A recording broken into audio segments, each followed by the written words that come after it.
Good morning, students. This is Ishan Ji. I'm your computer teacher. Our first chapter is going on. Today, our topic is types of digital computers. इससे पहले हमने topic में पढ़ा था types of computers purpose wise, जिसके अंदर के two types थे, स्पेशल पर्पस कंप्यूटर और जनरल पर्पस कंप्यूटर। और सेकंड जो टाइप हमने पढ़ा है वो है प्रिंसिपल ऑफ ऑपरेशन वाइज, जिसमें 3 टाइप के कंप्यूटर हमने एक्सप्लेन किए हैं मैंने। फर्स्ट है analog computer, second digital computer and third hybrid computer. Next आज का हमारा टॉपिक है types of digital computer. Digital computers के कितने टाइप्स हैं? Purpose wise digital computer can be special purpose computer और general purpose computer, but based on their configuration, their size, speed and capability, they can be categorized as follow. Purpose wise जो digital computer होते हैं वो special purpose computer हो सकते हैं या कोई जनरल पर्पस कंप्यूटर भी हो सकते हैं, जिनका हम यूज़ करते हैं हमारे डे टू डे लाइफ में। और ये जो कैटेगरी है ये इनकी कॉन्फ़िगरेशन के बेस पे, इनके साइज़, इनकी स्पीड और कैपेबिलिटी के बेस पे इस कैटेगरी को यहाँ पर डिवाइड किया गया है, एक्सप्लेन किया गया है। जिसमें फर्स्ट आता है हमारा embedded computer. These computers are in the form of tiny chip embedded within the circuitry of appliances such as televisions, washing machines and wristwatches. Embedded जो कंप्यूटर होते हैं वो एक्चुअल में हम ये भी कह सकते हैं कि एक जो छोटी सी चिप होती है जो कि एप्लियंसेस के अंदर, जैसे कि टेलीविज़न, वॉशिंग मशीन और रिस्ट वॉचेस के अंदर सर्किट के अंदर लगाई जाती है, उसे हम एम्बेडेड कंप्यूटर कह सकते हैं, क्योंकि वो भी कहीं ना कहीं एक कंप्यूटर की तरह ही वर्क करती है, जिसको हम इंस्ट्रक्शन देते हैं और उसके अकॉर्डिंग वर्क होता है। These computers are typically program for a specific task. और जो एम्बेडेड टाइप के कंप्यूटर्स होते हैं या जो चिप होती हैं वो पर्टिकुलरली एक स्पेसिफिक टास्क को कंप्लीट करने के लिए प्रोग्राम की जाती हैं, जैसे कि such as tuning to a particular television frequency और कीपिंग एक्यूरेट टाइम। किसी पर्टिकुलर एक टेलीविज़न फ्रीक्वेंसी को ट्यूनिंग के लिए या फिर एक्यूरेट टाइम के लिए हम इसका यूज़ करते हैं। आप वॉशिंग मशीन का हम आज यूज़ करते हैं, आज जो डिजिटल वॉशिंग मशीन आती हैं जिनमें के टच स्विचेस आते हैं, हम उसमें टाइमिंग सेट कर देते हैं, तो उसके अंदर जो चिप लगी है उसे हम एम्बेडेड कंप्यूटर कह सकते हैं। इसी तरह हम जब टेलीविज़न फ्रीक्वेंसी सेट करते हैं तो वहाँ भी उसका एक पर्टिकुलर टास्क होता है कि वो फ्रीक्वेंसी सेट करने में काम आता है, तो वो भी एक तरीके से एक एम्बेडेड कंप्यूटर ही होता है। सेकंड है माइक्रो कंप्यूटर या पर्सनल कंप्यूटर, जिसे हम पीसी कहते हैं। A micro computer is a computer whose CPU is micro processor. एक माइक्रो कंप्यूटर जो होता है वो एक कंप्यूटर होता है जिसका सीपीयू जो है वो एक माइक्रो प्रोसेसर होता है, जो कि उसके अंदर मदरबोर्ड पे सेट किया जाता है या लगाया जाता है। Those are normally single microprocessor, single user system design for performing basic operations like educational, training, small business applications, playing game etcetera. और ये जो कंप्यूटर होते हैं माइक्रो प्रोसेसर, जो जिसके अंदर के सिंगल माइक्रो प्रोसेसर का यूज़ किया जाता है, किसमें? माइक्रो कंप्यूटर में। और इसको बेसिकली जो है किस लिए डिज़ाइन किया गया है? माइक्रो कंप्यूटर्स को बेसिक ऑपरेशंस को परफॉर्म करने के लिए इसको डिज़ाइन किया गया है। अब जितने भी कंप्यूटर्स आप एजुकेशनल में देखते हैं, स्कूल्स में या ट्रेनिंग में देखते हैं, या स्मॉल बिजनेस एप्लीकेशंस के लिए, या फिर जो गेम्स प्ले करने के लिए जो कंप्यूटर हमारे सामने होते हैं डेस्कटॉप के ऊपर या डेस्क के ऊपर जो रखे होते हैं, वो हमारे माइक्रो कंप्यूटर की कैटेगरी में भी आते हैं। इससे आप समझ गए हैं कि जनरली जो काम हम डे टू डे लाइफ में करते हैं, उनके लिए जिस कंप्यूटर का हम यूज़ कर रहे हैं वो माइक्रो कंप्यूटर की कैटेगरी में आता है। These are mainly used in offices, home, school, shop, stores etcetera. और मेनली इन कंप्यूटर का यूज़ कहाँ कहाँ होता है? ऑफिसेज में होता है, होम्स में होता है, स्कूल्स में होता है, शॉप्स स्टोर्स में होता है। IBM PC, Apple Mac, IBM PC2 are some popular computers of this range. यहाँ पे एग्जांपल दिया गया है, कुछ कंप्यूटर्स के नाम दिए गए हैं, जैसे IBM PC है या Apple Mac या IBM PC2। ये कुछ ऐसे पॉपुलर कंप्यूटर हैं जो आपके माइक्रो कंप्यूटर की रेंज के अंदर आते हैं या इसकी कैटेगरी में आते हैं।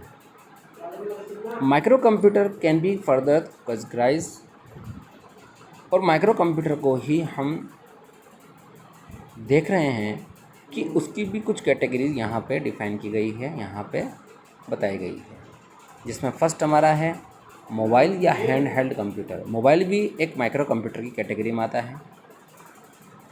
This can be held in hand but have limited capabilities compare to their bigger counterparts. Smartphones of today are such computers. Mobile या हैंड हेल्ड जो कंप्यूटर होते हैं, अब मोबाइल एक ऐसा कंप्यूटर है जो आपके हाथ में होता है, जिससे कि आप बेसिक जो काम है वो कर सकते हैं। आप इंटरनेट सर्फ कर सकते हैं, आप किसी एप्लीकेशंस पे वर्क कर सकते हैं, आप कॉल भी कर सकते हैं, आप जो इंटरनेट की सर्विसेज हैं, ईमेल हैं, ऑनलाइन शॉपिंग है, वो भी कर सकते हैं। तो मतलब ये आपका पर्सनली यूज़ के लिए यूज़ में आता है। इसका यूज़ हम करते हैं पर्सनली, हमारे पर्सनल कामों के लिए, और इसकी जो कैपेबिलिटी है वो लिमिटेड होती है। अब मोबाइल की एक लिमिटेड कैपेबिलिटी है, उसको आप as a desktop computer use नहीं कर सकते हैं, बट उसके अंदर वो सारे फीचर्स होते हैं जो हम डेस्कटॉप कंप्यूटर में यूज़ करते हैं। उसकी स्टोरेज कैपेसिटी एक डेस्कटॉप कंप्यूटर से कम होती है, उसकी प्रोसेसिंग स्पीड डेस्कटॉप कंप्यूटर से कम होती है, उसकी रैम और रोम हमारे कंप्यूटर से कम होती है। तो मोबाइल या हैंडहेल्ड जो कंप्यूटर्स हैं वो किस कैटेगरी में आते हैं? माइक्रो कंप्यूटर की कैटेगरी में आते हैं। सेकंड है portable PC. Portable PC bigger than mobile computers. This computers can be easily carry in A briefcase, purse, pocket, for example laptop, notebook, PDA। अब थोड़ी बात करते हैं हम अपर लेवल की। पोर्टेबल पीसी आपने लैपटॉप देखा है, नोटबुक्स हैं, PDA हैं, पर्सनल डिजिटल असिस्टेंट डायरी। ये सब जो हैं ऐसी चीज़ें हैं जिनको हम कैरी कर सकते हैं, या ऐसे कंप्यूटर हैं जिनको हम कैरी कर सकते हैं, एक जगह से दूसरी जगह ला सकते हैं और ले जा सकते हैं। ठीक है, तो ये हमारे आते हैं पोर्टेबल पीसी की कैटेगरी में। These days, the gap between mobile computers and portable PCs is getting more and more narrow। और आज आप देखते हैं कि मोबाइल अपना का यूज़ करते हैं, उसका एक अपना अलग काम है, लैपटॉप उसका एक अलग काम है, लेकिन ये दोनों किस कैटेगरी में आते हैं? माइक्रो कंप्यूटर की कैटेगरी में ही ये आते हैं। इसी तरह हम बात करते हैं डेस्कटॉप पीसी की। These computers can fit on the top of a desk. Based on their configuration, they can range from home computers to small business computers to big utility computers। अब डेस्कटॉप कंप्यूटर ऐसे computer जिनको हम carry नहीं कर सकते हैं, ये एक ऑफिस में या हमारे घरों में या एक बिज़नेस ऑफिस में, वहाँ पे इसको डेस्क पे रखा जाता है और अपना वर्क किया जाता है। तो ऐसे कंप्यूटर भी माइक्रो कंप्यूटर कैटेगरी में आते हैं, लेकिन इनका यूज़, इनका पर्पस, यूज़ करने का पर्पस अलग है। पोर्टेबल पीसी का अलग है और मोबाइल का अलग है। नेक्स्ट हम डिस्कस करते हैं work station. Work station are similar to personal computer. Work station क्या है? पर्सनल कंप्यूटर की तरह ही है, बट लेकिन have greater memory and more extensive mathematical abilities. इसकी जो मैथमेटिकल एबिलिटीज़ होती हैं वो ज़्यादा होती हैं किसके मुकाबले? डेस्कटॉप, पोर्टेबल और मोबाइल के कंप्यूटर के मुकाबले में इसकी जो कैपेबिलिटीज़ होती हैं, इसके अंदर मेमोरी ज़्यादा होती है, इसकी मैथमेटिकल एबिलिटीज़ ज़्यादा होती हैं, and they are connected to other work stations और personal computers to exchange data. और ये कंप्यूटर जो है वो दूसरे कंप्यूटरों से कनेक्ट होते हैं, या हम कह सकते हैं कि दूसरे जो पर्सनल कंप्यूटर हैं उनसे इनको कनेक्ट करके रखा जाता है ताकि हम डेटा को एक्सचेंज कर सकें। वर्क स्टेशन आप समझ सकते हैं एक लोकल एरिया नेटवर्क में इसका यूज़ होता है, जहाँ पे एक ही ऑफिस के अंदर समझिए 2 कंप्यूटर हैं या 2 से ज़्यादा कंप्यूटर हैं, वहाँ पे डेटा को एक्सचेंज किया जाता है एक काउंटर से दूसरे काउंटर पर। तो ऐसे सिचुएशन में हम वर्क स्टेशन कंप्यूटर का यूज़ करते हैं और वहाँ पे इसकी जो एबिलिटीज़ होती हैं वो ज़्यादा होती हैं। किससे? डेस्कटॉप से, पोर्टेबल से, मोबाइल से। They are typically found in scientific, industrial and business environment that require high level of computational abilities. और मोस्टली इसका यूज़ साइंटिफिक, इंडस्ट्रियल में, बिजनेस एनवायरनमेंट में किया जाता है। ठीक है। और इसकी जो है हाई लेवल कंप्यूटेशनल एबिलिटी होती है, जिसकी वजह से इसको एक नेटवर्क के अंदर या एक साइंटिफिक इंडस्ट्री में या बिजनेस एनवायरनमेंट में इसका यूज़ किया जाता है। तो इससे आप आइडिया लगा सकते हैं कि हमें अगर माइक्रो कंप्यूटर या पर्सनल कंप्यूटर लेना है तो जिस पर्पज़ से लेना है उस टाइप का कंप्यूटर हम परचेज़ कर सकते हैं मार्केट से। अगर हमारी रिक्वायरमेंट बहुत कम है तो हम मोबाइल या हैंडहेल्ड कंप्यूटर का यूज़ कर सकते हैं। अगर हम थोड़ा और बिज़नेस पर्पज़ का काम करते हैं, थोड़ा अपर लेवल का, तो हम पोर्टेबल पीसी या लैपटॉप कंप्यूटर का यूज़ कर सकते हैं। अगर हम किसी ऑफिसेज में काम कर रहे हैं या हाउस पे, होम पे हम वर्क करते हैं तो हम वहाँ पे डेस्कटॉप पीसी का कंप्यूटर का यूज़ कर सकते हैं। या हम किसी एक ऑफिस के अंदर डेटा एक्सचेंज के लिए अगर हम काम करना चाहते हैं तो हम वहाँ पे वर्क स्टेशन कंप्यूटर का यूज़ कर सकते हैं। सेकंड है मिनी कंप्यूटर,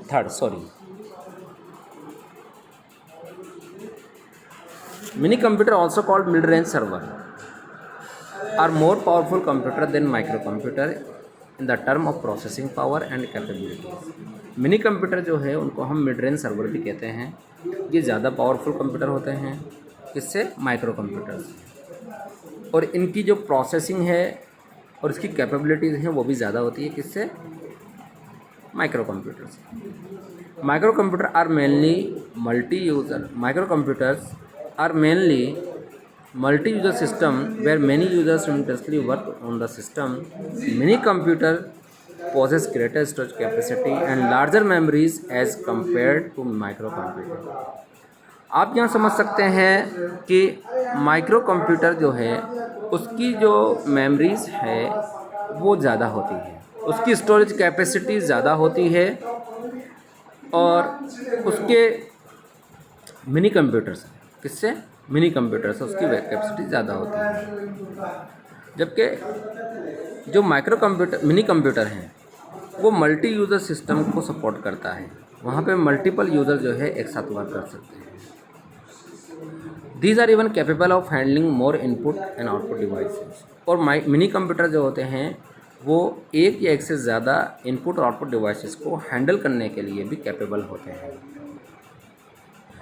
तो यहाँ हम इस चीज़ को समझ गए हैं कि मिनी कंप्यूटर जो है उसकी स्टोरेज कैपेसिटी ज़्यादा होती है, उसकी वर्किंग स्पीड ज़्यादा होती है, ये इनपुट आउटपुट डिवाइसेस को हैंडल करने में कैपेबल होता है। ठीक है। इसका एग्जांपल दिया गया जैसे PDP-11, वैक्स, 7500, मैग्नम एट्सेट्रा, ये कुछ एग्जांपल हैं मिनी कंप्यूटर के। अब हम डिस्कस करते हैं मेनफ्रेम कंप्यूटर के बारे में। Mainframe computer are design to handle huge volume of data and information. Mainframe जो कंप्यूटर हैं उसको किसके लिए डिज़ाइन किया गया है? बहुत ज़्यादा अगर डेटा है और इन्फॉर्मेशन है उसको हैंडल करने के लिए मेनफ्रेम कंप्यूटर को डिज़ाइन किया गया है। This can support more than 100 users at same time, और ये एक टाइम में 100 से ज़्यादा यूज़र को सपोर्ट करता है। These very large and expensive computers have great processing speed and very large storage capacity and memory as compared to mini computer। और मेनफ्रेम कंप्यूटर की जो है वो स्टोरेज कैपेसिटी और उसकी प्रोसेसिंग स्पीड जो है वो बहुत ज़्यादा होती है, किससे? मिनी कंप्यूटर से। These computers even possess and work with more than one processor at the same time। और मेन फ्रेम जो कंप्यूटर है वो ऐसे कंप्यूटर हैं जो एक साथ एक ही टाइम पे एक से ज़्यादा प्रोसेसर के साथ वर्क कर सकते हैं। This one can say this are multi user multi processor system. तो इसे हम क्या कह सकते हैं मेन फ्रेम कंप्यूटर को? ये मल्टी यूज़र और मल्टी प्रोसेसर सिस्टम होते हैं, ये कंप्यूटर होते हैं, क्योंकि इनकी वर्किंग स्पीड ज़्यादा है, इनकी प्रोसेसिंग स्पीड ज़्यादा है, इनकी स्टोरेज कैपेसिटी ज़्यादा है, इससे मिनी कंप्यूटर और माइक्रो कंप्यूटर से। For mainframe computer, very sophisticated operating systems are needed to control and supervise their operations। और मेनफ्रेम कंप्यूटर के लिए एक स्पेशल टाइप का ऑपरेटिंग सिस्टम होता है जिसकी हमें रिक्वायरमेंट होती है, ज़रूरत होती है, जिससे कि वो पूरे ऑपरेशन को सुपरवाइज कर पाता है, उसको कंट्रोल कर पाता है। अगर हम एग्जांपल देखें मेनफ्रेम कंप्यूटर का तो उसमें है ICL 39, CDC 6600, VAX 8842, IBM 3090, IBM 600 और IBM 4381। ये कुछ एग्जांपल हैं अपने मेनफ्रेम कंप्यूटर के। नेक्स्ट है super computer. Super computers are the most powerful computer among digital computers. Super computer जो होते हैं वो डिजिटल कंप्यूटर की कैटेगरी में सबसे ज़्यादा पावरफुल कंप्यूटर होते हैं। This consist of several processors running together, thereby making them immensely faster and powerful, and these computers are capable of handling huge amount of calculations that are beyond human capabilities। Super computer के बारे में अगर मैं आपको बताऊं तो ये इतने फास्ट, सबसे ज़्यादा स्टोरेज कैपेसिटी, सबसे ज़्यादा और fast processing speed super computer की होती है, और ये इतनी स्पीड से काम करते हैं कि जिसके अंदर एक ह्यूज अमाउंट ऑफ कैलकुलेशंस को किया जा सकता है, और ये करने में कैपेबल होते हैं, ये हैंडल भी करते हैं और उनको कैलकुलेट भी करते हैं। Super computer can perform billions of instructions पर सेकेंड। अब आप इस चीज़ से समझ सकते हैं कि एक जो सुपर कंप्यूटर होता है वो बिलियंस ऑफ इंस्ट्रक्शंस पर सेकेंड परफॉर्म करता है। Some of the today's supercomputers have the computing capability equal to that of 40,000 microcomputer। कुछ कंप्यूटर तो ऐसे हैं जो आज के टाइम पे इतने फास्ट हो चुके हैं कि वो एक 40,000 माइक्रो कंप्यूटर की कैपेबिलिटी रखते हैं। ऐसे एक सिंगल सुपर कंप्यूटर के अंदर इतनी पावर और इतनी प्रोसेसिंग और स्टोरेज कैपेसिटी होती है। These are mainly use in applications like weather forecasting, nuclear science research, aerodynamic modelling and seismology and metrology etcetera. और जो सुपर कंप्यूटर होते हैं मेनली उनका यूज जो होता है वो वेदर फोरकास्टिंग एप्लीकेशंस में, न्यूक्लियर साइंस रिसर्च में, एरोडायनेमिक मॉडलिंग वगैरह में इसका बहुत ज़्यादा यूज़ होता है। अगर हम सुपर कंप्यूटर के बारे में बात करें तो सुपर कंप्यूटर की कैटेगरी में कुछ कंप्यूटर आते हैं जिनके नेम यहाँ दिए गए हैं। एग्जांपल हैं क्रे XMP14, CDC 205, ETA GF10, Fujitsu VP400, NEC SX2 और परम कैस। ये कुछ सुपर कंप्यूटर्स के नेम हैं, या ये जो कंप्यूटर्स हैं ये नेम ये सुपर कंप्यूटर की कैटेगरी में आते हैं। तो डिजिटल कंप्यूटर के अंदर अगर हम देखें तो सबसे ज़्यादा मोस्ट पावरफुल कंप्यूटर कौन सा हुआ? Super computer. उससे थोड़ा लो मेनफ्रेम कंप्यूटर, उससे थोड़ा लो मिनी कंप्यूटर, उससे थोड़ा कम प्रोसेसिंग स्पीड माइक्रो कंप्यूटर और फिर है एम्बेडेड कंप्यूटर। तो यहाँ हमने एक डिजिटल कंप्यूटर की जो कैटेगरी है उसको एक्सप्लेन किया, उसको समझा। यहाँ हमें ये चीज़ क्लियर हो गई कि अगर हमें ऑफिस में यूज़ करना है, घर में यूज़ करना है या किसी स्कूल में एजुकेशनल इंस्टीट्यूट में यूज़ करना है तो हम पर्सनल कंप्यूटर या माइक्रो कंप्यूटर का यूज़ कर सकते हैं। लेकिन अगर हमें किसी साइंटिफिक डिपार्टमेंट में यूज़ करना है जहाँ पे ह्यूज अमाउंट ऑफ डेटा का इंफॉर्मेशन को स्टोर किया जाता है तो वहाँ पे हम सुपर कंप्यूटर का यूज़ करते हैं। तो सबकी अपनी अपनी अलग अलग कैटेगरीज़ हैं। कैटेगरी के अकॉर्डिंग, हमारी नीड के अकॉर्डिंग हम कंप्यूटर यूज़ करते हैं। Okay students, have a nice day. Thank you.